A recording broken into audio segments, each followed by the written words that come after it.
বান্দরবানের পাহাড়ি পল্লীর বাজার ভরপুর শীতকালীন শাকসবজিতে। সপ্তাহে 2 দিন মারমা বাজারে বসে ব্যতিক্রমধর্মী হাট। এই বাজারে অধিকাংশ ক্রেতা বিক্রেতাই নারী। আর ক্রেতাদের অভিযোগ, এখন স্থানীয় উৎপাদিত শাকসবজির দাম সহনীয় পর্যায়ে থাকলেও অন্যান্য সবজির দাম একটু বেশি। তবে ন্যায্য দাম পেয়ে বিক্রেতারা বেশ খুশিও। HM সম্রাটের পাঠানো তথ্য ছবি নিয়ে ডেস্ক রিপোর্টে থাকছে বিস্তারিত। বান্দরবান জেলা সদরের পাহাড়ি পল্লী মাধ্যম পাড়ায় মারমা বাজারে রাস্তার পাশে বসেছে শাকসবজির পসরা। বিভিন্ন ব্যবসায়ীদের পাশাপাশি পাহাড়ি নারীরাও খেতে ও জমে উৎপাদিত শাকসবজি নিয়ে আসেন এই বাজারে। বিক্রির উদ্দেশ্যে শহরের কর্মব্যস্ত মানুষগুলো এবং স্থানীয় বাসিন্দারা সাত সকালে তাদের পছন্দ মতো শাকসবজি সংগ্রহ করতে ভিড় জমান এই বাজারে। সবজি বিক্রি করে ন্যায্য দাম পেয়ে খুশি পাহাড়ি কৃষকরা।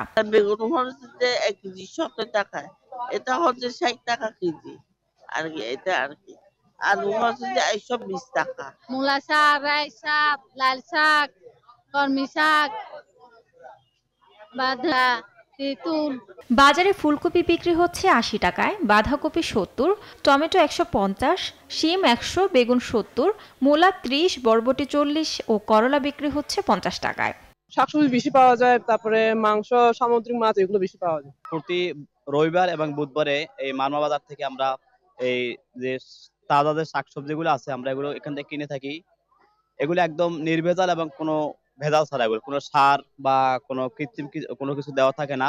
জেলার বাইরে থেকে আসা সবজির দাম একটু বেশি হলেও স্থানীয় উৎপাদিত পণ্যের দাম সহনীয় বলছেন ক্রেতারা। বিভিন্ন অঞ্চল থেকে, বিভিন্ন গ্রাম থেকে এসে বিভিন্ন টাটকা সবজি বিক্রি করা হয়, সেজন্য আমরা প্রতিবারেই এখানে বাজার করতে আসি। প্রতি সপ্তাহে রবি ও বুধবার বসে পাহাড়ি পল্লীর এই হাট।